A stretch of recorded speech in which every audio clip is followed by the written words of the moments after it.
Gentlemen, the time has come once again to discuss fate.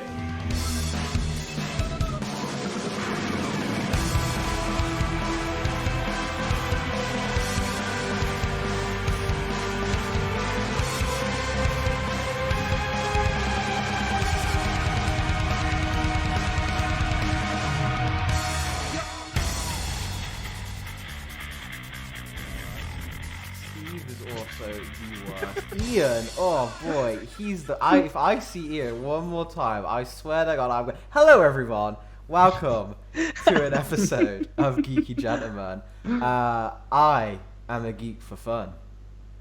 Hey, what's up? I'm that Matt kid. And I'm Steve. And today we travel. Well, we're not traveling, but I guess we're all finding out that our heritage is a lot more interesting than we thought. Turns out we were all from ancient Egypt at some point in our timelines. A bit of royalty here and there, a bit of Game of Thrones-esque trying to usurp the throne a little bit there. I don't know how the British got in there, but apparently a thief king turns out was my great ancestor. And we're delving into, with this new knowledge, with our new powers, to equip children's card games with dark ancient magic. That long-winded intro aside, we're going to be talking about Yu-Gi-Oh! Duel King for the Japanese, and I guess it's just Game King. The specifically though, the card game, and reviewing it as a card game. So that flavor text about the show aside, and I think I'll get into it a little bit just because Yu-Gi-Oh's got such an interesting creation history compared to other, like, its contemporaries in terms of, like, how it became a card game. We're going to be reviewing it as a card game, how it feels to play, the mechanics of it, getting into it, getting good at it, and the different levels of that, the kind of history with the game, and a general all-purpose topic, but we want to end this review with being able to see if we would recommend actually playing the card game without any prior knowledge of the show or what have you. So if you've never read Yu-Gi-Oh!, you've never watched Yu-Gi-Oh!, don't worry. We're literally looking at this review as if you are a customer who wants to go and get a new starter deck, which we'll probably explain what that is, and we're gonna try and give you as much of a detailed and fun discussion about only that aspect of this franchise, which is why I want to talk about, because I think that's a really interesting avenue for Geeky Gentlemen. That this format being so flexible, thanks to Ian, like, making it this way, it lets us do stuff like this. I rarely do see reviews of just the Yu-Gi-Oh! Trading card game. So with all of that said, one thing I want to go round table and ask is, do people, and I guess remember is more so just to me and Steve, unless Matt hit his head a couple weeks ago and forgot, do people remember their first experience with Yu-Gi-Oh? To start with Steve. Are you just talking about in general or the card game? I guess in general, but if you can lead to the card game, it would be appreciated, because it's pretty natural. So, right? Let's see. I remember very specifically the Yu-Gi-Oh! Card game coming out, like, I think 2001, 2002 in English, something like that. I don't know for sure, but it's like really, really early 2000s, really late 90s, somewhere in that range. My mom and sister and I were out at a grocery store, and they had this little counter set up of trading cards. And on the very top of them were this pack of Yu-Gi-Oh! Cards. But they weren't English Yu-Gi-Oh! Cards, they were all Japanese. And so my sister and I each got like one pack of Yu-Gi-Oh! Cards each, and they were just random Japanese cards. We couldn't read them. We didn't know what the Google was. We didn't understand the internet days. We didn't watch a lot of anime. Well, I did, but she didn't. So I had no context whatsoever for what this was, besides, like, we each have 7 cards, and they're all kind of colorful and weird. So we tried to make a card game out of it, and we didn't understand it. But then just a couple weeks later, the starter deck Yugi and the starter deck Kaiba were in the same grocery store, and my sister got the Yugi deck and I got the Kaiba deck, and ever since then, I have been addicted to playing Yu-Gi-Oh! I have never been good at it. I just want to throw that right out there. My definition of addicted to playing Yu-Gi-Oh! Is I like big monsters. I love Blue Eyes White Dragons. I have 3 of them tattooed on my arm. And if there is another one on someone else's arm, I will snap it in half so it will never be used against me. And everyone that doesn't use Blue Eyes White Dragons are third-rate duelists with fourth-rate decks. Even now that I feel like I've actually gotten a lot better at it, I've never been like good at Yu-Gi-Oh! I played by anime rules. I didn't understand competitive at all. I liked shiny things and I liked spamming monsters. But in my middle school, in leading into high school days, Yu-Gi-Oh! Was really, really big. Elementary school was more like Beyblades, and everyone used to Beyblade in the classrooms, and our teachers would be like, "You're not allowed to use spinning tops," and we would do it anyway. Yu-Gi-Oh! Was, I think, where our teachers started drawing the line, and if they caught you playing Yu-Gi-Oh! In school, they would take your cards, which was the worst thing ever. But middle school was great because everyone played Yu-Gi-Oh! And everyone played by anime rules, which means everyone was bad at it.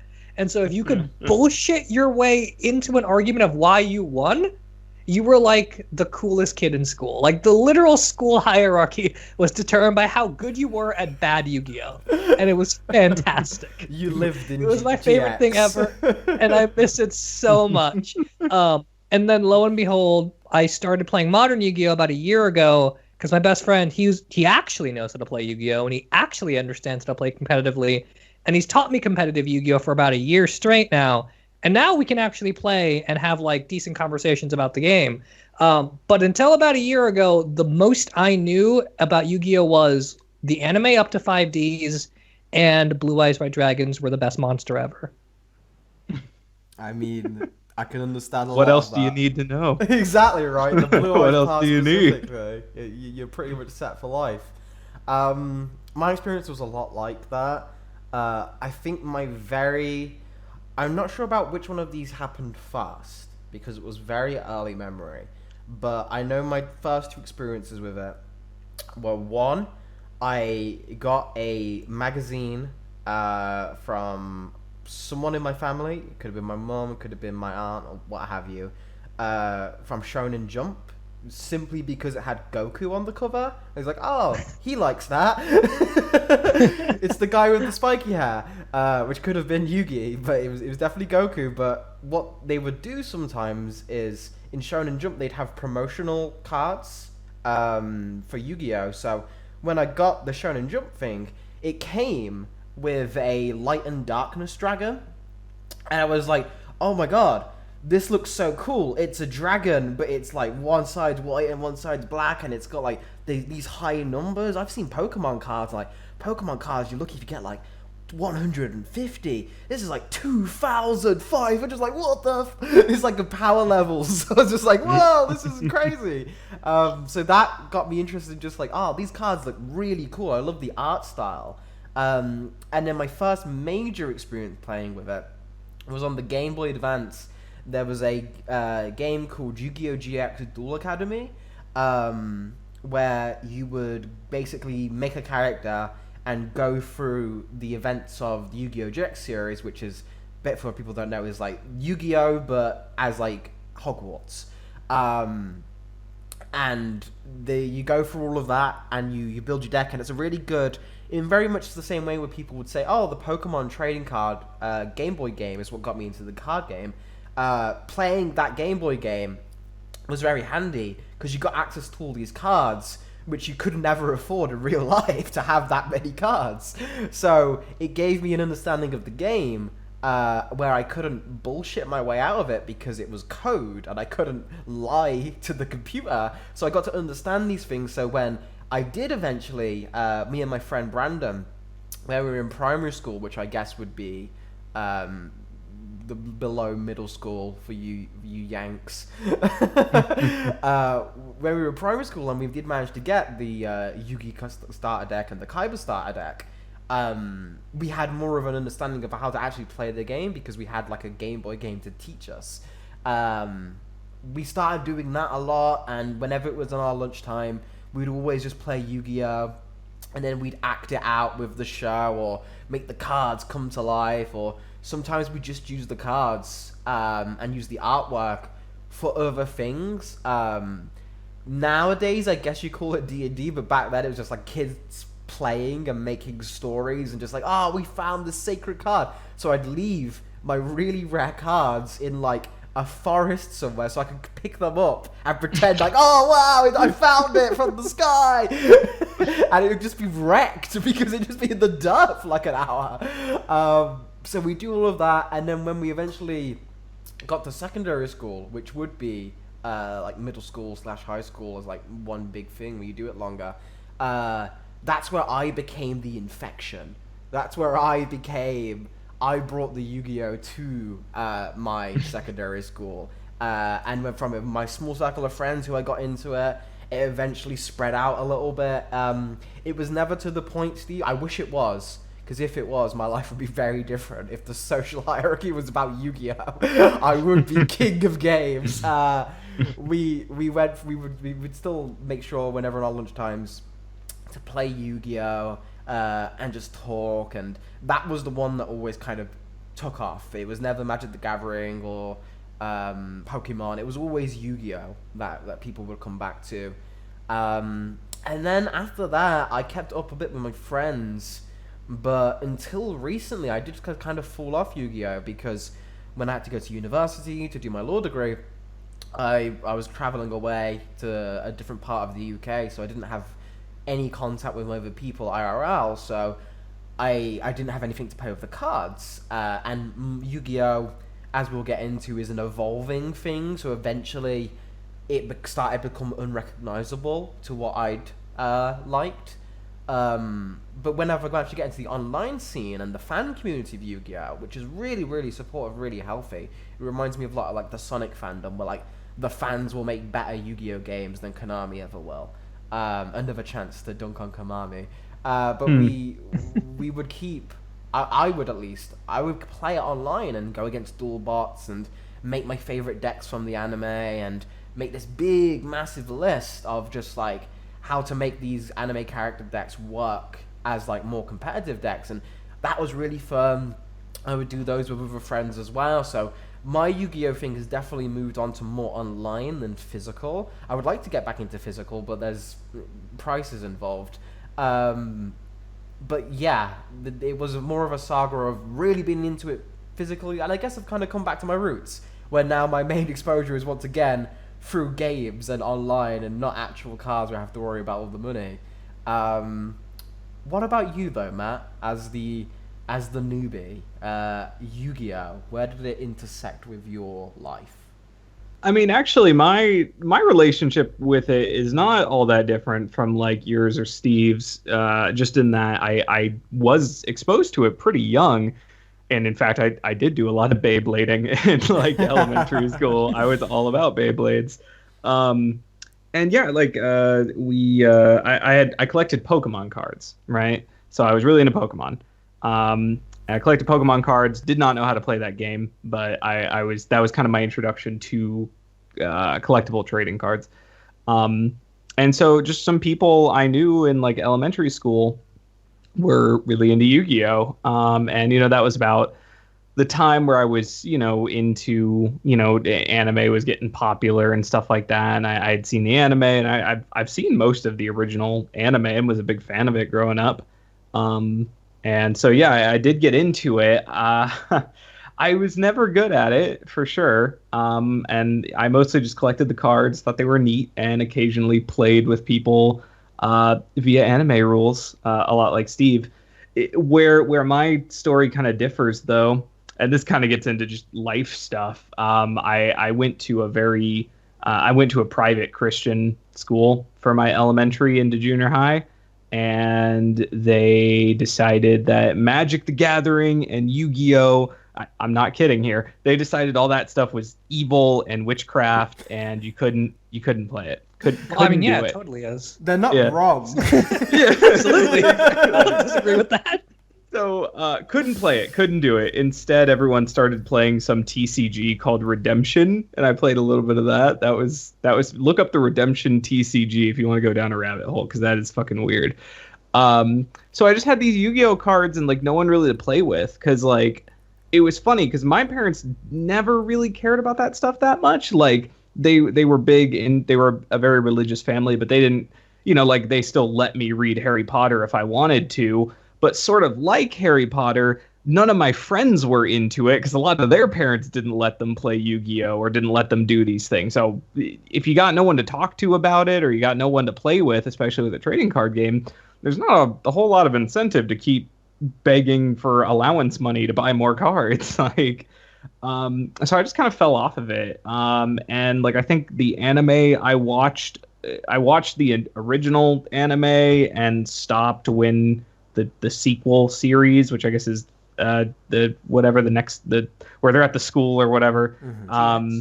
Yeah, DX. Yeah, I or GX or whatever.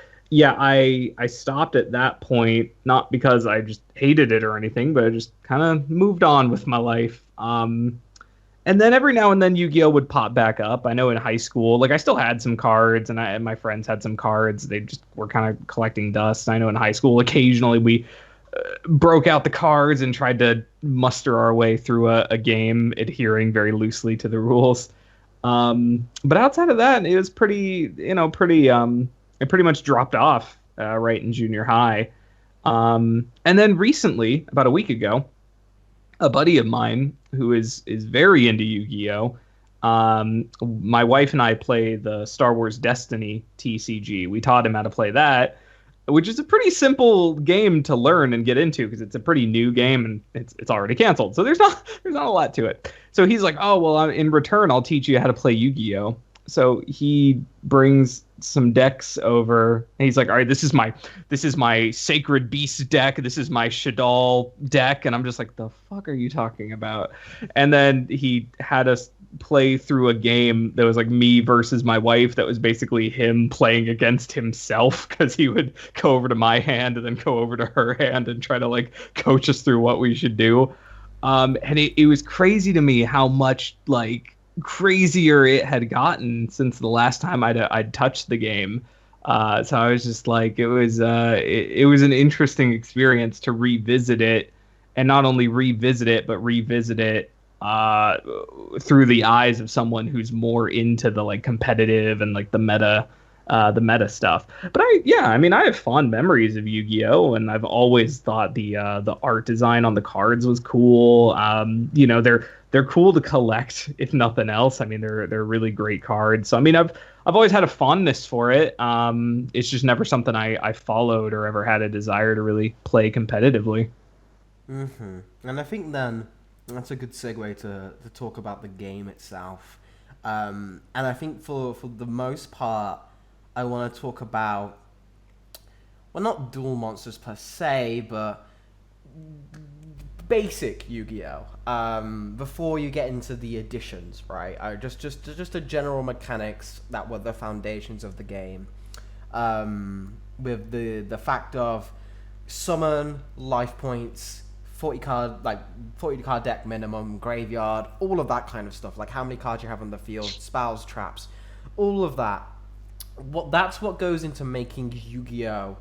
I think stand out the most from other card games I've played. And this, to be fair, I'm not played every single TCG there ever been. So obviously Redemption is going to be the greatest of all time. But I looked up some of those pictures. That is some art right there. Isn't it though? It's so fucking like, it's like archangels drawn in like fucking like terrible 90s comic art. Yeah. It's the best shit. I love it. So that aside, what really gives Yu-Gi-Oh! The appeal to me, at least, is the pace of it. And obviously it kept getting faster, and you could argue, did it reach a point where it just got too fast? But just initially with that base foundation of Magic the Gathering, when you summon a monster, you have to, or cast a monster, I should say, if the elitists want to come at me. You have to wait a turn before you can attack. You have to build up your mana before you can do anything. Pokemon, you have energy costs, so you need to make sure you're managing resource. A lot of it is resource management. Yu-Gi-Oh! Does have that, but it's much less needing resources to do stuff, and more so you can normally, unless you get like a bad hand, you can normally do everything you want to straight away. It's just, do you want to? Do you want to save some in reserves? Do you want to dedicate some things to your opponent? And that gives it a level of strategy which has always really appealed to me. Yeah, the pace of Yu-Gi-Oh is definitely the most unique thing about it, because you're right, the mana cost, the energy cost, all that sort of slows down the gameplay. There was a point in time where Yu-Gi-Oh was slower and resource based, and you had to manage your resources in a much more particular way, which a lot of people who play Magic like that version of the game better, and I play that version a lot too. I think it's fun. But I think what sort of defined Yu-Gi-Oh as a card game, especially now, but basically ever since you started to this pattern, is Yu-Gi-Oh is a two-player card game that wants you to not ever care what the other player is doing. Because the moment you need the other player to do things, you're playing it wrong. So, like, for example, if a card says something like, if your opponent activates this effect, or if your opponent does this thing, then the sort of like conventional deck building logic is, okay, this is a bad card because you can't do anything. It requires your opponent to interact with you first. And if your opponent interacting with you for you to initiate for something, then you're playing the game wrong. You have to be in control at all times. It certainly wasn't always that way, and that's like sort of an exaggeration, at least sometimes. But every time I build a new deck, the thinking is, if I can't guarantee my opponent is going to do this, then there is no reason to put this card in the deck, regardless of how balanced it is. I think most people would very much agree when you say Yu-Gi-Oh is not a card game that's ever really fair, which is part of why it's so fast-paced and why it can be fun. But that sort of leads to the biggest problem with it, which is fair decks in Yu-Gi-Oh don't win, and the best way to play it is to play it in a way where you stop your opponent from playing the game. And that's always kind of, even as far back as stuff like Monster Reborn or Mirror Force or Pot of Greed, which were kind of like the cards which are defined of being so simple and vague in their specifications of what needs to happen for just like a general mechanic of the game, right? Like draw 2 extra cards, revive 1 monster from either graveyard, or destroy all monsters on your opponent's field if they attack, right? Very simple things, very brief text. But because they're so simple and they're so universal, you get something with Yu-Gi-Oh! Which people call like staples. And obviously, we've long since moved past those cards being stable through ban lists or just power creep. But they were very much in the case of, you are going to be able to do everything you want to do with your specific deck. And that's where the variety comes in, is just personal preference. Is there are so many cards and so many different types of monsters, and you can play every single one, and only really a small percentage of them are on the ban list, which is like the cards, if you want to play competitive play, you can't use. Compared to something like Pokemon, which there's tons of Pokemon and there's tons of Pokemon cards, but like, correct me if I'm wrong, Matt, don't they like refresh every format to where, okay, now you have to use the ones from this specific era, because these ones don't necessarily work, and the cards will sometimes be the same but with different artwork, and the Magic the Gathering as well has that, where it's like formats, is where it's, alright, now you have to use everything from this format, and you can't go backwards. Yu-Gi-Oh just keeps building and building and building to where even if you've got the modern stuff, you can, to this day, you can still make a Blue Eyes White Dragon and Dark Magician deck, which are like the 2 staple cards from the very first Yu-Gi-Oh series. You can still use those in their original cards from the original packets all the way back, and completely tournament legal, completely valid. What changes and what accommodates those as you get better with individual styles, or is simply making sure that everything you want to do gets easier. Better cards in Yu-Gi-Oh are sometimes, it's weird because there's like 2 different camps, where there's a lot of cards which are just focused on making your life easier, like helping you search for the cards you want, helping you get back the cards you want, assisting your cards and boosting up their abilities so it's already better than once. Or your cards are fine as is, but your opponents might be better, so let's focus on locking your opponents out from doing anything. Tends to be the two defining strategies, if you look back at all the history of Yu-Gi-Oh! Is either overwhelming force or complete lockdown. There's rarely any other middle ground in the higher competitive play, but for most casual players, you'll never really run into that. For the casual player who's just picking up a starter deck, you'll mostly find that it's a game focused on, yes, you don't want to let your opponent, you want to focus on yourself, but it's also very reactive.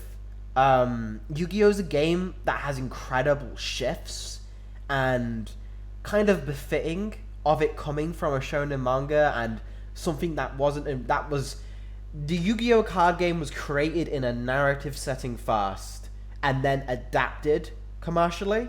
It wasn't it appeared in the manga with just the intention of it being a cool game in a manga to be played, not to actually be made.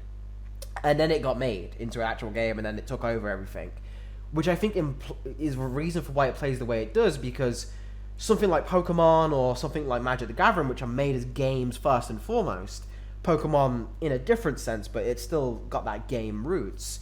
Yu-Gi-Oh! Is about a narrative, and when you play it, and when it plays right, it really does kind of make a story when you get a good Yu-Gi-Oh! Game. It is a massive game about facilitating comebacks, the one draw that can save everything, the one card turnaround, is kind of what gives Yu-Gi-Oh! If the speed of the thing is what makes it stand out, that is what makes Yu-Gi-Oh! My favorite. It's got like a narrative around it, which is weird for a game, right? Especially for a card game. But for some reason, for some way, just how it's set up and the fact it was built to tell stories. You get stories if you play Yu-Gi-Oh! Right with people, and that's really fun. I mean, that's exactly what happened when we were being shown the game. I mean, because I was using his Sacred Beasts deck or whatever, and I'm about to say a bunch of words that basically mean nothing to me at this point. And I had summoned... I'm going to look this up. Okay, yeah, I had it pulled in front of me. I had summoned Armitile, the Chaos Phantasm, to wreck shit, because he gets like 10k attack during my turn only, which is pretty good, I guess. Mm-hmm. And I got her down to like fucking like 600 ass life points, and she came back. She had like the exact hand she needed. Now, granted, obviously, we were both kind of being coached by the same person, so they kind of knew what was happening. But it was fucking cool, like the way that she was able to. It was neat watching this like fucking like combo of things play out, where it's just like one person is like, all right, I'm gonna do this. That's gonna let me do this. I'm gonna draw that. Then I'm gonna fuse these to make that. Then I'm gonna discard that. I'm gonna put that to the graveyard. That's gonna let me do this. Boom, you're dead. And I was like, oh shit.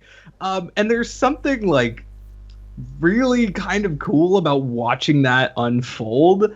So like I have to imagine that watching like high level competitive Yu-Gi-Oh! Is probably just like a fucking like roller coaster ride. It's almost like watching people in like competitive fighting games. It's just all about these crazy combo strings and countering them and stuff like that. And I mean, you're right with like, Magic, you've got these different formats and these different rule sets that you can kind of choose to abide by if you're going to play by these rules or by these rules or whatever. And I'm not super knowledgeable about any of that, but with Yu-Gi-Oh, yeah, you do have that long ass continuity of cards dating back to the original. But I wonder if that makes it easier or harder to get into as a newbie. I mean, you look at like Dark Magician and you look at like cards from the first gen of Yu-Gi-Oh, if we want to use those terms. And the flavor text on the card is just freaking flavor text. It's like, here's a monster, here's its attack and defense, here's a little description of the monster. Now I looked through the cards and some of the other cards that he had brought over that are all like current, modern, more competitive cards, and it's like fucking just like paragraphs of text, and it's a nightmare. It's like if you want to read through what all the cards in a deck do, you just read a fucking novel. So Yu-Gi-Oh is an interesting beast to me because there is that complexity is kind of a double-edged sword of that complexity is there for the people who love it, but I wonder if it makes it difficult to get into, and will that hurt new people trying to get in. And I'm not against it being complex. I think things should be, if something wants to be this super complex strategic thing, then by all means I think those things should exist. But I do wonder how many people try to get into Yu-Gi-Oh earnestly and bounce off of it. I think that narrative we're talking about here, it really sort of depends on what kind of Yu-Gi-Oh you're playing and what era you're talking about. Because when you say like you can draw the perfect card and win in like a competitive modern format, that's sort of like an idealized situation of what ends up happening. Like if you're playing Shadal's and Sacred Beast decks, those are modern decks. They just got new support. They're good, but like they're nowhere near the competitive tier that the decks that are in the meta right now are. And so they do have a little bit more ability to go back and forth. But to put that in perspective, the Sacred Beast structure decks just came out like 2 months ago, and they were released as fun and casual that you could maybe try and make competitive, but they're not really competitive. Like no one on the top tables is playing Sacred Beasts. And the way Yu-Gi-Oh plays right now is if a game goes more than 3 turns, no one has any idea what they're doing. So for example, the hero deck I run, that's not a super competitive deck either. It's never really been. It's always just sort of been one that everyone likes, and it gets new support all the time. But the hero deck I run, in my first turn, I have gone through literally 15 to 20 cards, and if I don't win by the time it's my turn again, the game's over for me. My best friend, he plays a dinosaur deck, and his is really similar, where he always wants to go second. So I'll set up my hero board with like 5 monsters, like 5,000 attack points each, and then he'll show up, break the board, and win on his first turn, or immediately draw a hand that doesn't work and just admit defeat. Because games just don't go longer than 3 rounds, really. And if it does, no one has any steam left. It's way, way faster now than I think it's probably ever been. I don't know that for a fact, because I never played competitive for like a long stretch of time. But of what I've seen as the meta has evolved, it really is a much faster game. But when you go backwards, because the other version we play, because we play Modern and we play GOAT. And GOAT is the version that was around after like the first or second ban list in like the mid 2000s, really, really early on. And there are a lot of staple cards there like Mirror Force, Pot of Greed, Delinquent Duo, Sinister Serpent, all that stuff. And the sort of biggest and baddest boss monsters were the Chaos monsters. But that was a much more like slow-paced turn. That game goes on for hours if you play it really well. In modern Yu-Gi-Oh! First turn, if you're not going through like 10 to 15 cards over your deck, you've drawn a bad hand. GOAT, you usually play like set, pass for like 20 rounds. And no one's any closer to winning because it's all about managing resources. I feel like I was going somewhere with this, and now I don't remember where I was going.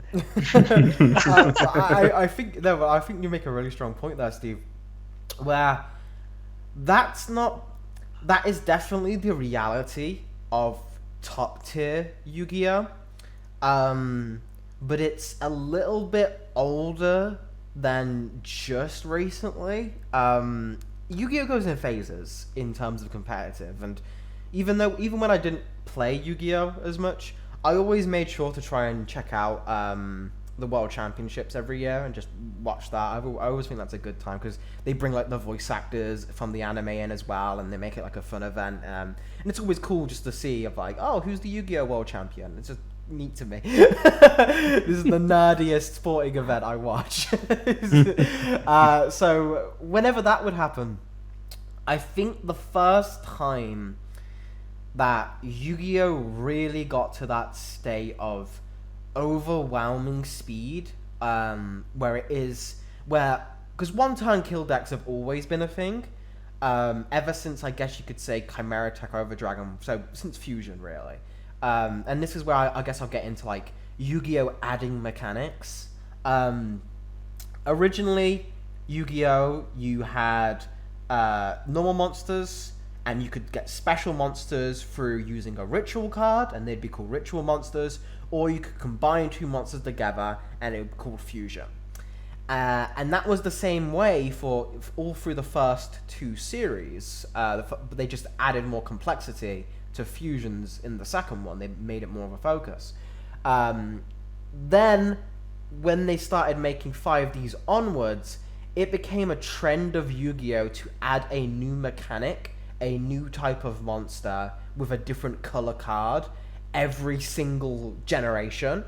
And I think we're like 1, 2, 3, 4, 5 generations past 5Ds now, like 4 or 5, in terms of just how many different mechanics have been added, which is, it goes to your point, Matt, of like, that's a lot. That's a lot to understand and see change to a game's rule set. I would almost say it's unheard of for it to be like, people freaked out when Pokemon added one new type. You're adding Dragon type? Whoa.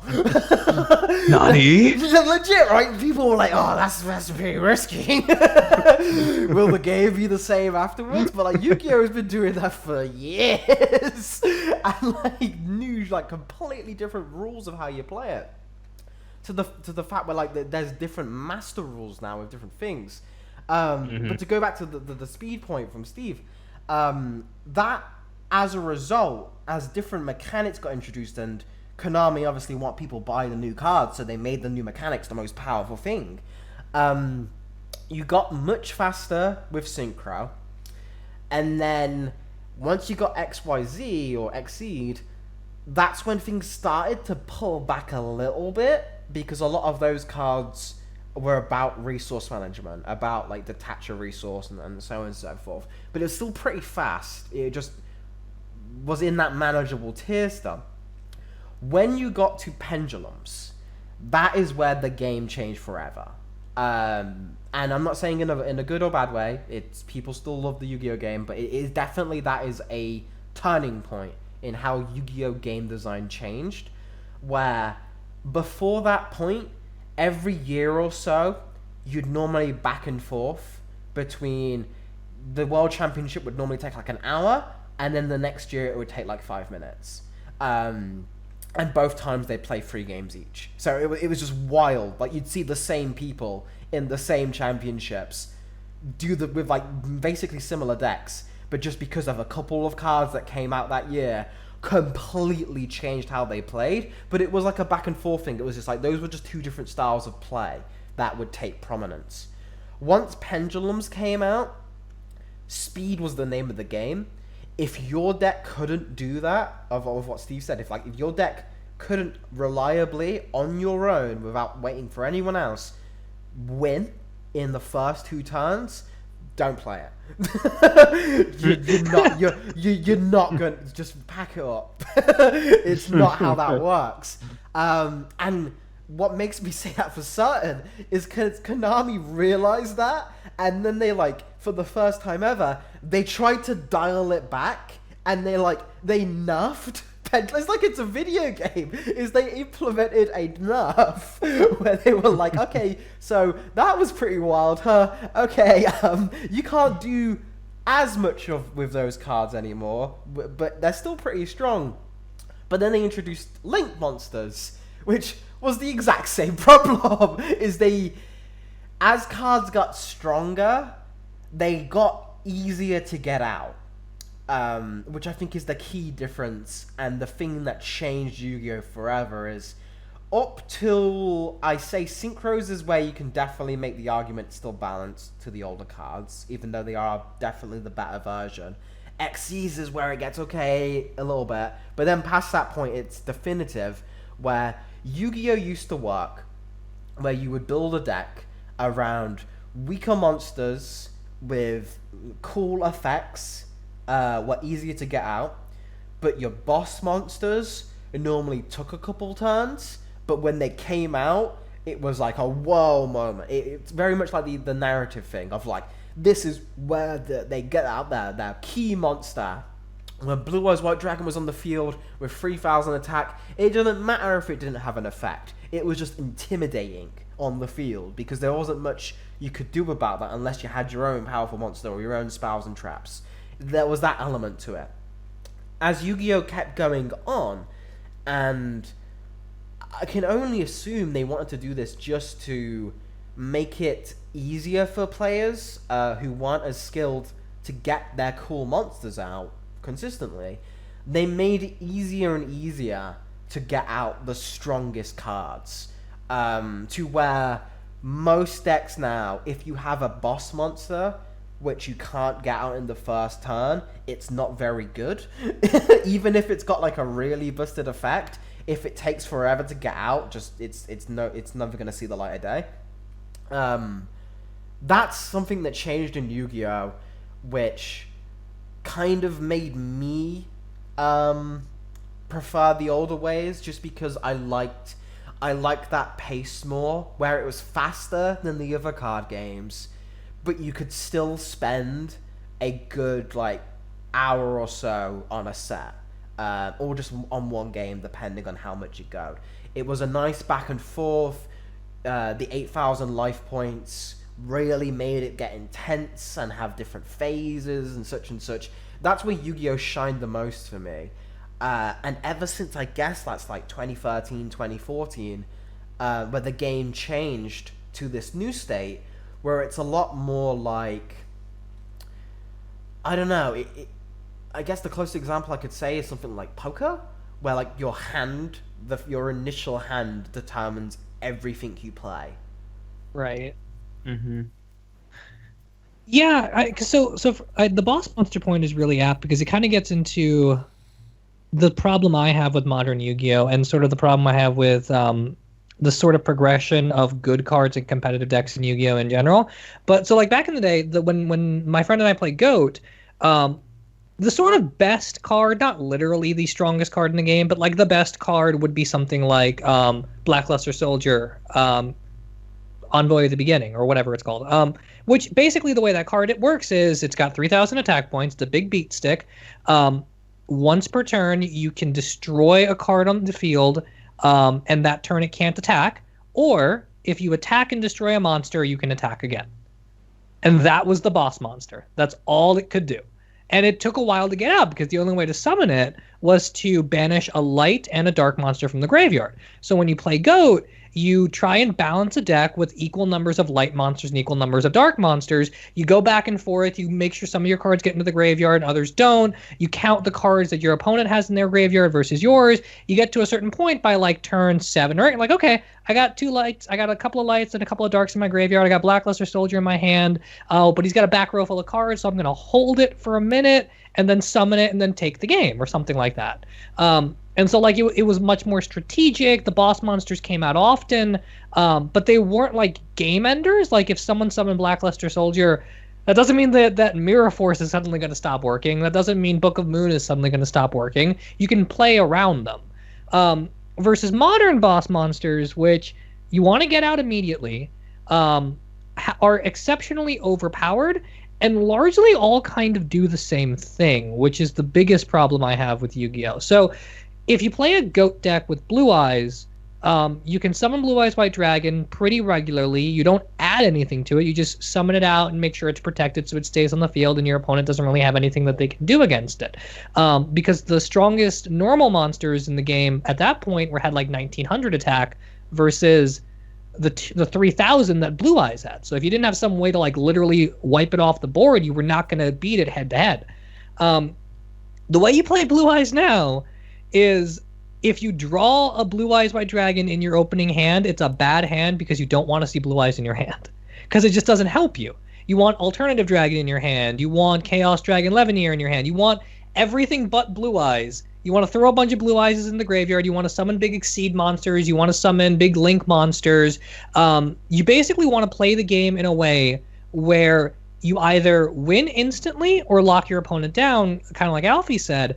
But the biggest problem with Yu-Gi-Oh! Now is that when we talk about how like you can still use older cards in modern terms, like people still play Blue Eyes, people still play Dark Magician, that's true. But there's a big difference between a Blue Eyes Goat deck in Goat and every other Goat deck. Blue Eyes decks had an identity, and now every single deck can be made competitive because every single deck basically wants you to do the exact same thing. There's nothing about Orcists that's like exceptionally unique to the mythology or playstyle of that deck type over anything else. There's nothing exceptionally interesting or different about any of like the so-called best cards. Like everyone wants to run IP Masquerena, everyone wants to run Appaloosa, everyone wants to run Nightmare Cerberus or Nightmare Phoenix or all that stuff. Like all of the good cards all do the same thing, and all of the archetype specific good cards like Dingirsu, the Orcus Mech Knight or whatever, that card does exactly what all the other good cards do. The best Blue Eyes card has Blue Eyes in the name, but it does the same thing every other good card in the game does. Does that make sense?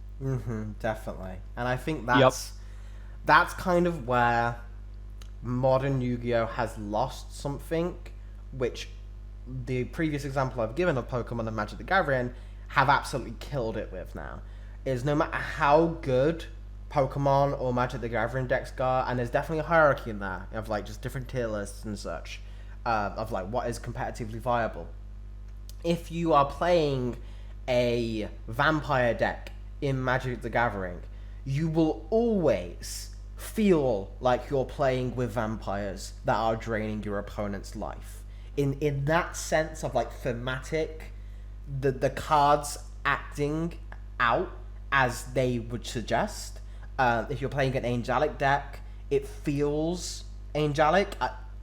It's kind of nebulous, but I hope this makes it understand what I'm saying, where like the cards are playing as you would imagine they'd actually fight if you pictured it in your mind, where for Yu-Gi-Oh! What that used to mean is, because it was built off a show and the decks were meant to represent a character's personality, Blue Eyes White Dragon was the ultimate physical force, because that was Kaiba's playstyle of, he had the best monsters, he had the rarest cards, and he would let you know that, and at the same time he'd make your deck weaker. So that was how he played. Yugi, the main character of the original series, was all about friendship, teamwork, subverting angles, and finding ways to win with unlikely situations. Being an underdog, if you will. So his monsters would be strong. He'd have stuff like Dark Magician, but they'd always lose against Blue Eyes if it hit it head on. But he had much better spells and traps, so he could work his way around. He could boost up his monsters. He could do these combinations. Stuff like Joey would use a dice stack. Moving on to like GX, Jaden was all about bonds as well, and he had heroes, and superheroes like to do team-ups, so they're all about fusion, and you felt like they were fusing together. Cyber Dragons, they were all about like mechanicalized creatures that would upgrade themselves and then combine with other ones and an overwhelming force, but in a different way. And then even if you keep going all the way to 5Ds, I feel is where that's still relevant. The main character of 5Ds was basically homeless, a scavenger. He was basically like a male Rey from Star Wars, right? And his deck reflected that, where his deck was all about reusing the cards from your graveyard and just recycling everything you had, and making better monsters out of cobbled up scraps. Literally, most of his cards would start with scrap or junk. Like, it felt akin to what the archetype you're playing. Like, they all felt different. The problem with that is, though, is if you make decks based on thematic cores and how they feel, that is not something that's always created equal. Some decks that may feel really cool narratively, like one of my favorite decks is the Nordic deck, the Aces, are all about the Nordic myth and how you get out a 4 Odin and a Loki, but they require different cards. That's a really cool thing, and it's really fitting to the myth. It is terrible. You cannot play that because it just is not conducive to an actually efficient strategy. But it's neat, it's interesting, and at least back when that was made, you could find ways to make it work and at least do okay. You'd never win a tournament with it, but you could always give your friends or our locals, oh, you could get an upset victory or something. Like, it wasn't impossible. These days, though, it is definitely that problem where they've sacrificed individuality for the sake of making every deck playable, which is a double-edged sword, because at one point it's, yay, more versatility, but like you said, it's not really versatility anymore, because trying to get that in Yu-Gi-Oh! Where there's so many different variables is kind of a wasted effort if you're going to take it that seriously. There's always going to be the cream of the crop best deck, the best playstyle, and if you're not fine with that and you want to make that be more varied, you're going to have to make every single other deck match that playstyle, at least in speed and efficiency. So it leads to a problem where every deck feels the same, but at the same time, every deck is just as hard to get into, which I think Matt brought this up a while ago, and I definitely want to talk about this with you specifically, is there's so much now with Yu-Gi-Oh! In terms of, I think, just purely on the different mechanics, where I still don't really know how Link Monsters work, and I'm like a big Yu-Gi-Oh! Fan, and I still find myself kind of winging those guys. How do you feel? Is it too big a barrier of entry, or do you think it's something that may seem initially daunting, but if someone went into it with fresh eyes and maybe wasn't used to different formats, they might be more open to accepting it? Yeah, I mean, my wife and I are kind of a good litmus test for this, because she had never touched Yu-Gi-Oh! Ever. Like, never even, I don't even think she'd ever seen, she maybe saw like one episode of the anime. And she walked away from it saying, that was fun, but I don't totally understand what just happened. And I think the core of any TCG, just that you've got this deck, you've got your opponent, let's go. There's that fun element is there, and I think even when you've got this crazy convoluted deck that you're not totally understanding, I think there's still fun to be had in that environment and playing with the game. Having said that, though, having played with two decks that are not even apparently considered terribly amazingly competitive or super advanced decks or anything, and barely understanding a word of what's happening, I'm not against things being complicated, because I'm not trying to sit here and say like everything has to be simple for everyone, but that barrier to entry, I think, is going to turn a lot of people off from getting into it. I feel like if you didn't have some childhood attachment to Yu-Gi-Oh!, if you didn't grow up with the anime or grow up with the earlier versions of the card game on some level, I just don't see your enthusiasm about trying a new thing carrying you into the depths of Yu-Gi-Oh! I'm not sure it has to, though. I mean, there are still, that's kind of the benefit of having cards that go all the way back to that first generation of Yu-Gi-Oh! Is, you have options that are not these crazy convoluted paragraph of text cards. You have options that are not that. You're just not going to see those played on a super heavy competitive level. So Yu-Gi-Oh! Actually has a level of accessibility in that you can find these cards that are a little bit more like kind of simple, for lack of a better word, and you can play those with your friends and just have a fun time and just enjoy yourself. I think the real barrier for entry comes when a person says, okay, I want to get good at this game. Like, I want to actually be good. I want to play, like, I want to do some, like, local competitions or something like that. That, just based on the brief time I had, seems like it would be quite the fucking journey. So, I don't know. It's hard to say. I would be interested to talk to someone who's enthusiastically trying to get into Yu-Gi-Oh! For the first time. I don't think it's all that different from any other barrier to entry. It's like someone trying to get into like comics for the first time. Like, yeah, there's a lot of history, there's a lot of continuity, but I think on some level, if you're used to TCGs, I think you can point them towards a deck.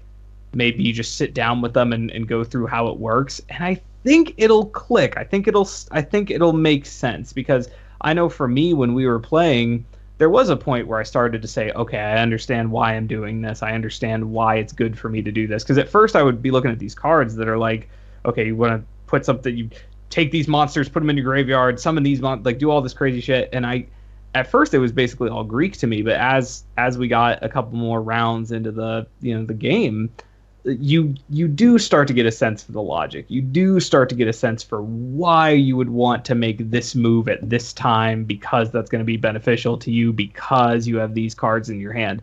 So I know for me, there were a few of these like kind of aha moments when I was playing, and I think that helped me get through the fucking nonsense of trying to comprehend what's going on with these cards. So I don't think the barrier to entry is impossible, but it's there, and I think it's definitely not helped by all the feature creep and the power creep in the game inherently, because of this long running card continuity it essentially has. I don't know. I feel like someone would have to spend a little bit more time earnestly trying to get into the game than I did. But I don't think it's impossible, but I think it helps if you've played before, at least slightly, or at least vaguely understand how TCGs work. Mm-hmm. Yeah, okay, that's hopeful to hear. Because I was just curious about that, because that's something that's almost become like a running, I guess it's always been a running gag, but the fact that it's a children's card game, as very popularized by Yu-Gi-Oh! Abridged, but like it seems like ungodly how was any small child meant to understand all of these different things. But then again, I legitimately think if I was a kid right now and I was into Yu-Gi-Oh, I think I'd understand it way easier than I do right now. I kind of think so too, honestly, because when you're that age, your brain is just a sponge. And you just, if you're like me, you just analyze every single thing. And that's something I'll always be really thankful to for Yu-Gi-Oh! Is Yu-Gi-Oh! Really helped me in terms of not just having more, like you mentioned earlier, like, oh, all these different effects, like reading a novel. It's like, for kids, that's really good if you're getting them to read that in depth and remember every single little bit of it. But at the same time, because Yu-Gi-Oh! Deals with such large numbers and like such very incremental things, it taught me how to do quick calculations, and that was really handy. Like I had to know exactly what this come from this one, because I had to work it out in my head before I did my next move. It's like, okay, I'm going to take this amount of damage, so I need to make sure that I've got enough left if I'm going to do this. Like, can I afford to take this hit and then do this thing if I don't draw this next card? And like, you do that resource management. And I was like 8. I was like going to like the art of war on this bitch. It's like I was doing psychological warfare, making like, if I make him feel like I've got nothing right now and he does this attack, he won't see me coming when I do this. And like, it was like really, really helpful at that age.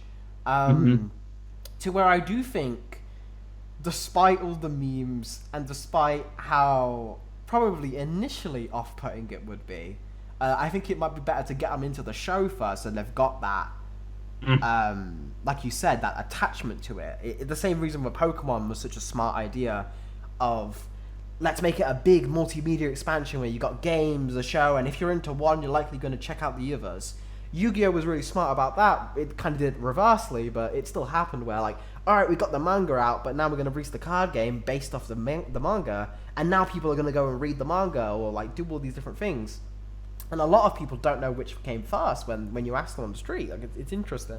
So I imagine when you are a kid, it's probably easier to get into this. And, like, to this day, surprisingly, I still see kids at, like, the World Championships, like, 12-year-olds just fucking take these, like, sweaty, like, clearly haven't washed guys to fucking town. And it's kind of amazing. Well, that was kind of my concern. I'm like, once the generation of people who were exposed to Yu-Gi-Oh when it first got popular over here, once they've either stopped playing or just gone on to other things, like, is Yu-Gi-Oh going to continue to be viable? Like, just are people still going to buy this shit? So, like, I'm glad that so many kids are still into it. Like, it seems to still be doing well with young people, which is probably the best sign it could have. Yeah, I mean, Yu-Gi-Oh, there was definitely this period in time where I think a lot of people thought that only old people played it. I remember when I was teaching philosophy, and I made a Yu-Gi-Oh joke, and I got really discouraged because no one knew what I was talking about. And it was just really, really sad to me. There's a lot of overlap between philosophy students and Yu-Gi-Oh players. I just figured that there'd be a lot of overlap between 18-year-olds and 25-year-olds, but apparently not. Apparently there is zero, because they didn't get a single damn thing I was saying. But Yu-Gi-Oh, I think, set the record for being, like, the most popular trading card game of all time. Like, it overtook Magic the Gathering, it's overtaken Pokemon. It sells more cards annually than anything else. So, like, Yu-Gi-Oh's not going away, which is really, really nice. As far as the learning curve stuff goes, because I think that's an interesting question, Yu-Gi-Oh sort of has a video game effect where, you know how people complain, or they used to, of video games used to be really, really hard, and now they're too easy. And the problem with that mentality was, it wasn't that video games used to be hard and now they got easy. It's that video games used to be really badly made, and you had no idea what you were supposed to do, and then suddenly they got good. Like, there's a massive difference between an old school platformer that was designed a certain way where it was not intuitive at all because we hadn't decided what intuitive had meant, and then God of War that refined what the platforming system was supposed to be for that generation. Yu-Gi-Oh kind of has that, where if you play the game from the start, it's a difficult game not because the game is itself complicated, but because it's just really poorly designed, and there are a lot of questions it doesn't answer implicitly. So you can do really cool, shady shit that doesn't seem like it makes a whole lot of sense, but sort of teaches you how to come up with plays that are really interesting and work. So, for example, if you play Jinzo's effect is, as long as he's face up on the field, no one can activate trap cards. So you put Jinzo in the graveyard because you can't summon him without tributing monsters, and you don't want to waste the monsters. So you do something to get Jinzo in the graveyard, and then you play Call of the Haunted, which is a trap card, to revive Jinzo. And then Call of the Haunted stays on the field, but since Jinzo got revived, Call of the Haunted gets negated and goes into the graveyard, and Jinzo stays on the field, and you get to summon him for basically free. And it's not because there's a rule that explains this, but because the game hadn't been very well outlined at that point, so you could just do this, and now it makes sense. But over the years, when you got, like, problem-solving card text and stuff, and you talk about, like, the walls of text that are on cards, all of these are now things that are trying to, like, verbalize the intuitive rules that were being made up on the spot in old school Yu-Gi-Oh! So, like, Pendulum Monsters in particular have massive walls of text, but even, like, bad decks, like my Hero deck, is really particular with the wording. Like, it really matters if a card says when something happens versus if something happens. And cards can miss their timing, and cards can do certain things that are, like, really, really strictly outlined. So if you're trying to explain to someone what does this card do, it's a lot easier now than it ever was because all of it's literally written out for you. But the difficulty is in trying to make all those competitive jumps and connective tissues of, like, why is this card actually good? So, like, for the longest time, I didn't understand why Destiny Hero Malicious was a good card to have, and everyone ran 3 of it. It didn't make any sense to me if his only effect was banish him from the graveyard and summon one from the deck. And then I realized, oh, there's card economy, and he's a free summon, and he's a card that you can have in the graveyard, and you can use him to link away. And like, there's all of these other things that make that a good card that you only understand in the context of how the gameplay has evolved to make itself more and more clear. I think the best way to teach someone Yu-Gi-Oh! Is probably just to start with the beginning and be like, okay, magic cards, trap cards, monsters, fusions, and rituals. Okay, cool. Now we're going to call them spell cards. Now we're going to do synchros. Now we're going to do exceeds. Now we're going to do pendulums. Now we're going to do links. If you just like sort of break down one mechanic at a time, it probably is the easiest way to understand it. The only issue you'd sort of run into with that is the decks you have to design to teach that play style for every new mechanic have to be vastly different, because a deck that's going to teach you how to understand fusion is not the same deck that you can later rework and say, okay, now you're going to learn how to use synchros. Hero decks don't use synchros. They use almost exclusively fusions and link monsters. Cyber Dragons don't use any Exceed monsters. Blue Eyes at this point basically only use Exceeds monsters. Something like Dinosaur probably only uses Link monsters. So like, it's one of those things where you could definitely teach someone step by step, but as those mechanics evolve, they even start alienating from each other, where there isn't always like even a healthy mix of all the different card types in a person's deck. There can be, and I mean, there are some cards that are just universally good, and there was a point in time when links were first introduced where you had the link summon, so everyone had link monsters, but we've since even moved away from that. And that's something where I think the next biggest barrier to entry comes in, which is cost. Yes, Yu-Gi-Oh! Is really expensive. How is it? Is it compared to like Magic or something like that? I mean, which? Well, I think in the same way as Magic, because I've seen Magic cards get pretty ridiculous as well. But Yu-Gi-Oh! Definitely, if you want to look into, well, not even if you want to look into getting competitive. Because even outside of that, even if, because I ran into this thing where all I wanted to do with Yu-Gi-Oh! Is I made all these online character decks. It was like, okay, I just want to build these now, just so I can have, this is Yugi's deck, and have those IRL, and if people come around, I can whip them out, and they're easy enough to play, and it'd be perfect. Not competitive at all.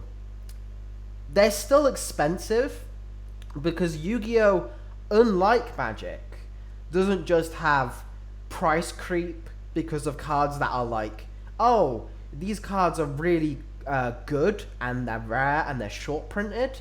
It also has price creep for cards that are just fan favorites because it has a show and it has an anime. Cards which it gets easier with reprints, but especially when like they're more recently come out, cards which have to do with like famous archetypes like Dark Magician have you. Dark Magician isn't the best deck in the world, but a Dark Magician deck gets really expensive because a lot of people want to buy a Dark Magician deck because they remember that card.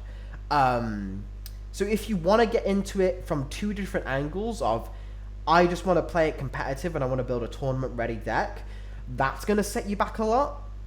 And also, I just want to play it casual with cards I liked from when I grew up, that's also going to set you back a lot. Yeah, I mean, the pricing tiers can be kind of ridiculous. If you want to play modern Yu-Gi-Oh! With a deck that's not necessarily top table competitive, but you can take to a locals and have fun with, you're going to spend at least $200. Like, there's no way out of it, and that's just bare minimum is $200. If you want a competitive top tier deck, you're looking at like $800 or $900 easy. And the only sort of affordable version of Yu-Gi-Oh! Is GOAT, where you can build multiple decks for like $30. Because every card in GOAT is like $1 or less. Some of them are kind of expensive, like Metamorphosis is a little bit more expensive. Dimension Fusion's a little bit more expensive because it just never got reprinted. And those can run you like anywhere from like $10 to $20. But $10 to $20 for one card in GOAT versus $30 for a Blue Eyes alternative dragon that no one plays in anything except Blue Eyes, and Blue Eyes isn't even good, and you need 3 of them, and that's $90 right there. Versus something like, before the most recent Megaton, most decks run Pot of Extravagance, and Pot of Extravagance is on its own is like an $80 or $90 card. And you can't just have one, you need 3.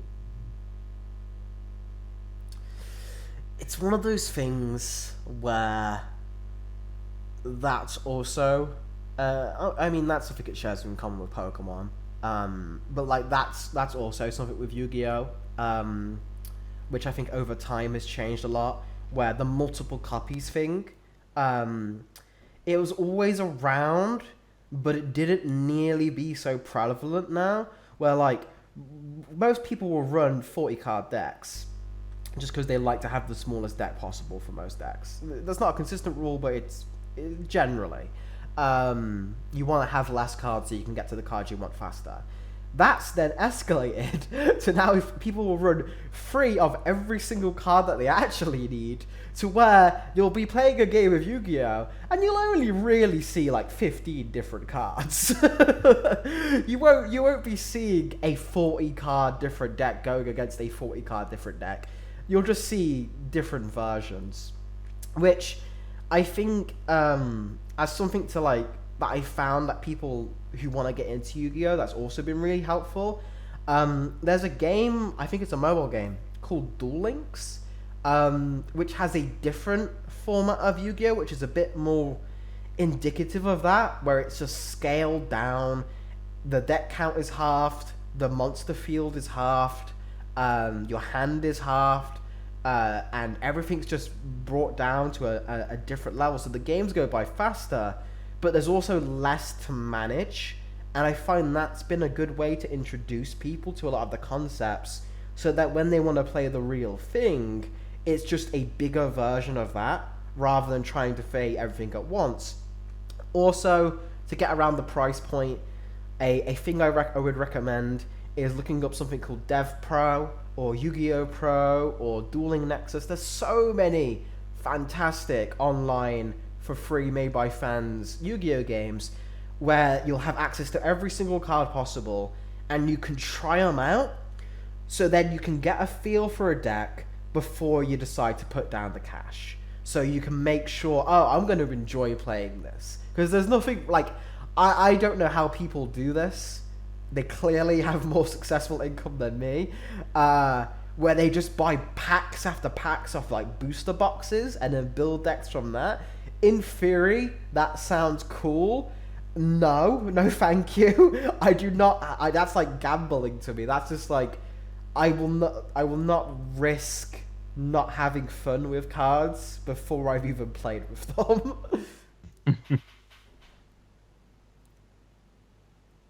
Yeah, it's interesting because the cost thing is, it's a hard pill to swallow if you don't, because I mean, think about it. I mean, if you're wanting to get into this, but you don't have a friend who already plays Yu-Gi-Oh, who can like let you use their decks and follow learn the ropes and everything. I mean, that cost has got to be a hard pill to swallow for someone who's wanting to get into it but doesn't have a good resource or someone they can play with, because I mean, at that point, where do you go? Where do you start? So if someone wants to get into Yu-Gi-Oh, is there like an online resource or somewhere they can go to get a handle on it before they invest money into it? Yeah, that's the best thing about it, and that's something which again Yu-Gi-Oh's been nicer about. Konami is a shit show, but at least they seem to be. Well, no, it depends. With Yu-Gi-Oh, it's weird, right? Because they actually do try and take down some of these sites. Like I remember they took down the original Dueling Network. That's back up now though, which that's just a browser game. You can find like Dueling Book or something, and you don't even have to download anything. You can just play that.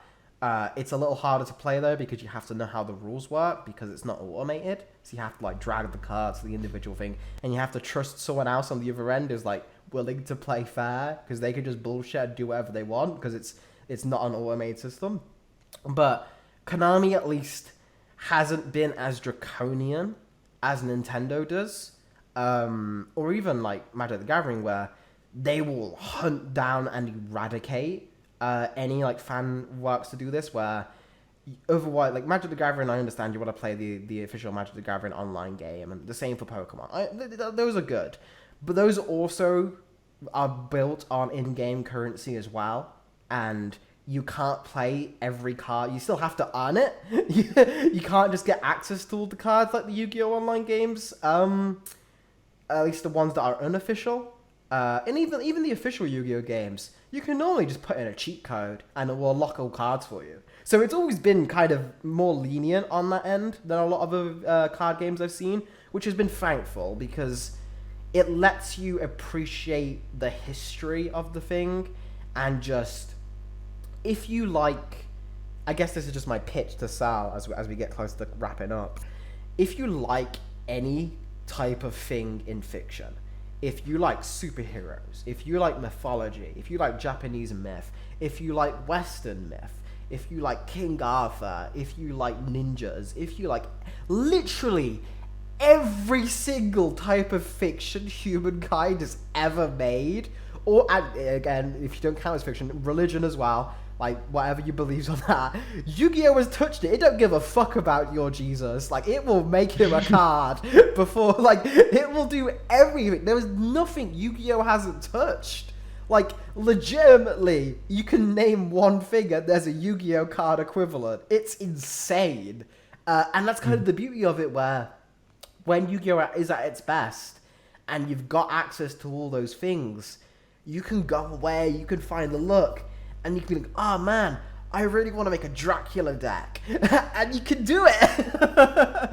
It's crazy. And that's something which I think is the benefit of how it's built. That the fact that it was built by a guy, Kazuki Takahashi, who just loved games, and just made a card game on a whim for one arc of his manga that really took off. And then it took over the whole thing. But rather than sacrificing that, he's like, okay then, I like a lot of things, so I'm just going to throw everything I like into this game. It doesn't have to make any thematic sense whatsoever. And that's kind of what built Yu-Gi-Oh! To be the unique beast it is, where Pokemon has gone to loads of different directions, Magic the Gathering has gone to loads of different directions, but they're all kind of the same world, like the same vibe, like all the Pokemon exist in the same world. All the Magic the Gathering characters are in that kind of Tolkien-esque vibe, right? Yu-Gi-Oh! Don't give a fuck. Yu-Gi-Oh! Got aliens. Yu-Gi-Oh! Got Cthulhu. Yu-Gi-Oh! Got Hell. Yu-Gi-Oh's got a literal deck based off Dante's Inferno. It's fucking nuts. It's so cool how edgy some of those shits are too. So like, for example, in Blue Eyes, I run a card called Number 38 Hope Harbinger Titanic Galaxy, which is just the greatest fucking name of all time. And then, like, all of the Dante Inferno deck, Burning Abyss, every single monster in that deck just has, like, the coolest, edgiest fucking name. Like, Cherubini, what is it, Black Angel of the Burning Abyss. Mm-hmm. But then at the same time... so fucking cool. You've got shit on the opposite spectrum, where you're like, you don't like edgy shit, you just like cakes. Here's an entire deck built around cute cakes and cake creatures and gals playing with cakes, and it's fucking busted. Like, the tonal differences, it's so wild. I've never seen, I want to say, like, another franchise that has touched so much and gone so just... How are these the same game? Like, legitimately? And people can get put off by that, but I always see that as an unequivocal benefit of Yu-Gi-Oh! Is you're bound to find something that you think is cool, no matter what your tastes are. And I rarely think I can say that about anything, but it's legitimately true. There is not a single thing that hasn't been touched. I think the one caveat to that point, because you're right, there's like one of everything, and most of the fun I get from Yu-Gi-Oh! Is building different decks, because I think all the archetypes are really interesting and you can do a lot with. But the one caveat to that I think is important is Yu-Gi-Oh! Has become a game where all of the designs have tried to cater towards waifu bait, and you really, really see it with every new card design.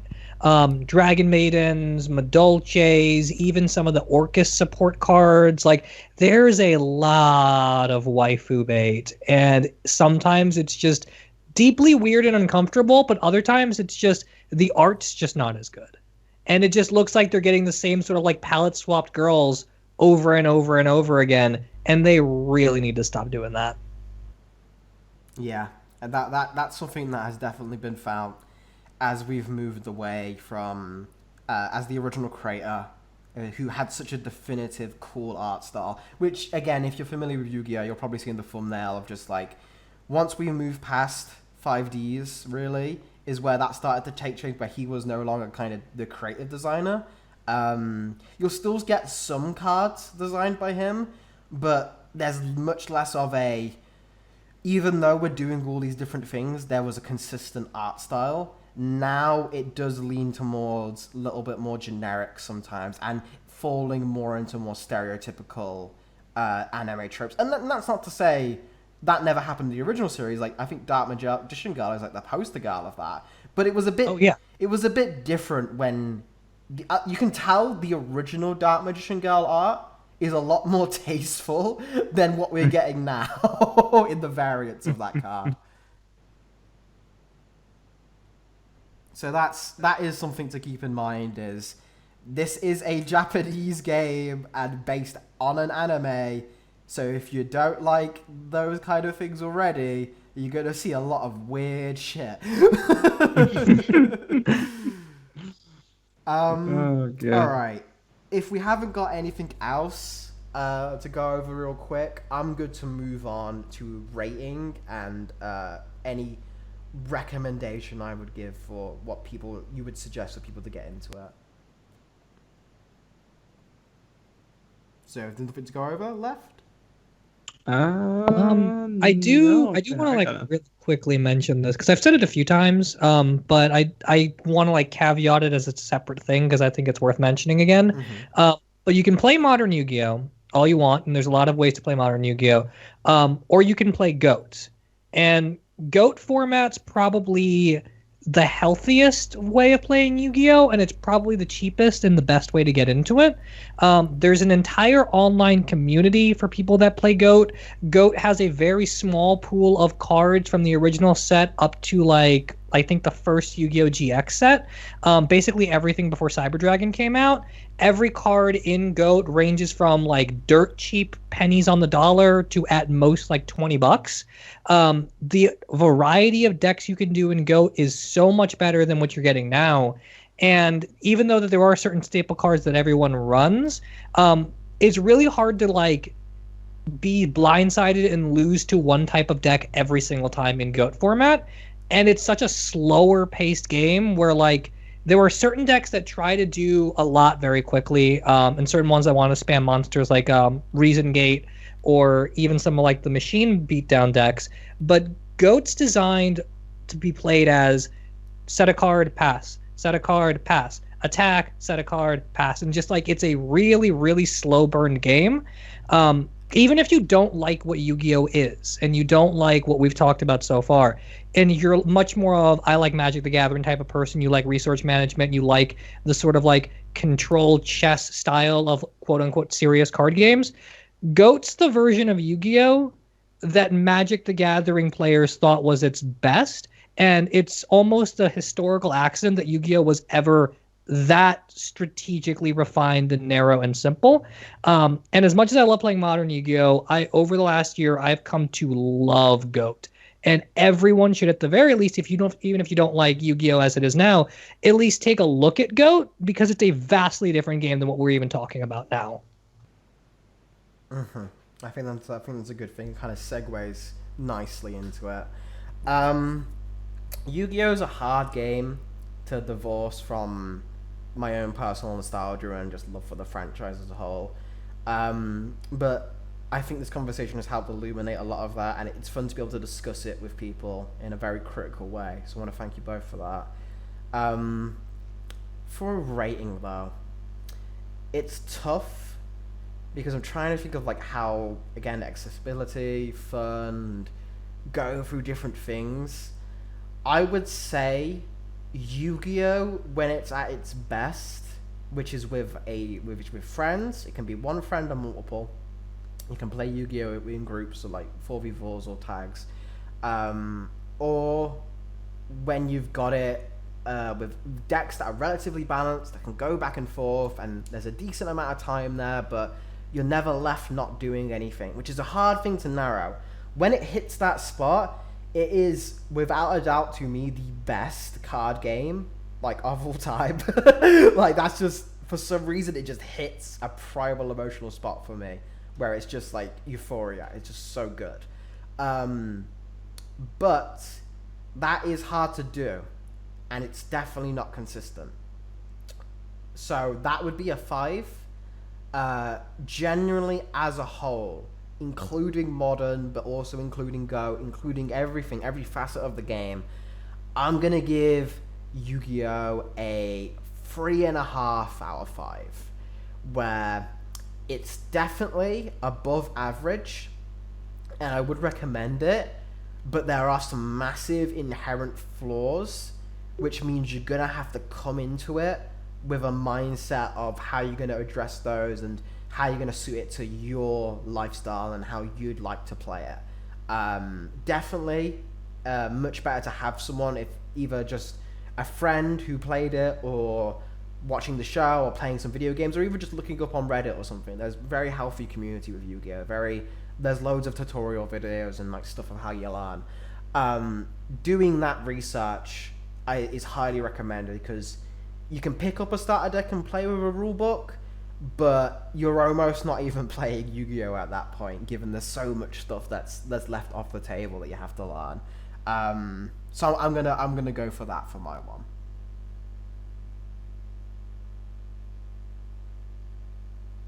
I guess I'll go. I'm super inexperienced with Yu-Gi-Oh, so I don't feel qualified to really rate it. But as a newbie who got to taste a little bit of the flavor of Yu-Gi-Oh, and really got to let that simmer and enjoy what I think is there to be enjoyed about it, and who grew up with it and does really appreciate the wide variety of influence in where the card archetypes come from and things like that, I'd probably give it like a 4 out of 5 Sword Hunters, because that was my favorite card growing up. Love Sword Hunter. It's got like fucking every type of sword. I love it. If we're doing that, I have to change mine to 3.5.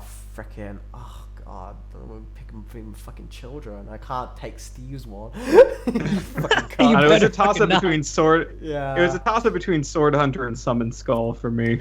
Summon Skull's great. Summon Skull's so good. They were my favorites. I'll go 3.5. Fucking Silent Magician. Silent Magician's dope. She's great. Yeah. Sorry for interrupting you there, Matt. You just made me realize I didn't do that. Yeah, no, I mean that's it. Yeah, I mean I think what you said really is actually a really good point about how there is so much variety in the inspiration that the cards and the artists take in the theming. I think that's actually really cool, and I think that's an underrated part of what makes it so interesting and so unique. So yeah, I mean that barrier to entry is definitely there, but I mean at the same time, that barrier to entry is going to be there if you want to get into any popular TCG. I mean, it's not like Magic is that much easier to get into, at least from my experience. So I mean, I feel like if you want to get into a TCG, you probably know what you're getting yourself into. And I think Yu-Gi-Oh seems like a pretty cool one. Yeah, I mean, I'm sort of gonna hit on the same theme there, which is all of the problems we talk about with Yu-Gi-Oh, I think at the end of the day are problems with every other TCG out there. It's got some unique ones that come from the fact that it's built towards this hyper-fast progression now. But since Konami is so involved with their ban lists and what they choose to print and not, and how they change the rules to facilitate card sales and stuff, they have much more control over changing the pace of the game than I think other TCGs have. So just because it's hyper fast and obnoxious now and ridiculously expensive now doesn't mean it sort of stays that way. When I first got into it last year, it was a much cheaper game, and it's gotten a lot more expensive this past year. And I don't expect it to stay there. just because of the way Yu-Gi-Oh's evolved and because of its history. My biggest sort of sustained complaint with this as a card game versus anything else is that Yu-Gi-Oh's biggest asset is that there's so much variety of archetypes and monsters and play styles, but it's inevitably sort of totalized into only one way of playing over the years. And so whether you're playing an Orcus deck or anything that spams needle fiber or anything that spams a bunch of link monsters and synchros that have a multiple negates, like Burlord Savage Dragon or IP Masquerader or whatever, they all sort of take multiple archetypes that are really interesting and just turn them into one play style, which gets kind of boring really quickly. The most fun I have with Yu-Gi-Oh! Is making decks that are as true to their original intent as possible, and that means that they just can't, by necessity, be very competitive. You can still try. You can still go to locals and have a lot of fun. I do it all the time before Corona, at least. And it's a lot of fun, but like there is a sort of like, if you're not willing to sacrifice your fun of the deck and pay more, you're just not going to win. And again, that's not a unique problem to Yu-Gi-Oh! Because every card game has it, but it hurts a little bit more because there's just so much creativity to just the base idea of Yu-Gi-Oh! Like, why play Burning Abyss, which is based on Dante's Inferno, where all the cards go to the graveyard and do things in the graveyard because the graveyard is hell, if I can't play like Burning Abyss? So I'm going to give it 4 Blue Eyes White Dragons out of 5. Man, that 4th dragon is good. That's the 4th dragon just exists for me to rip up. So. Yeah, exactly. There's just like a sellotape all over it, kind of like pieced together. It's like this 4th dragon exists. All right, this was a really fun one. I'm so glad we did this. But next week, Matt, we need a discussion topic. I want to talk. It's kind of a broad topic, but I think there's a lot of different ways to go into it. We were talking about like there's a lot of digital kind of online ways to get into Yu-Gi-Oh! and how you're like, hey, I would build these decks online and then I would want to go get them in real life. So there is, and I think that actually hits on something interesting, which is kind of, I want to talk about digital versus physical media, which is kind of a broad topic, but kind of the different ways we consume that and why we tend to lean towards physical versus digital in some ways, how that's changed over time, how the legality of all of it plays into it. I know I used to do mostly physical game purchases. Now I do mostly digital. So I just kind of want to talk about that. I don't know. That's all I got. That's my best idea. I think that's a good one. No, I'm down for that. All right, then. You can listen to us digitally next week, then. The physical DVDs of Geeky Gentlemen are yet to come, but they will come, I say. They will!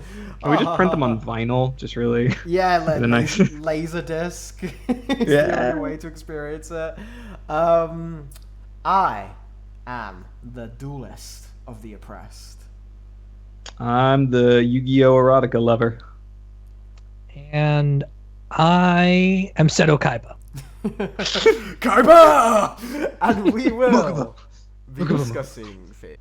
No, wait, what's that song that's like Yugi and Joey are fighting and it's like best friends? And it's like, how is this after all we've been to the pair now opposite sides? From the very start, with honor we've dueled, watched each other's backs, and we battled with pride. No matter what.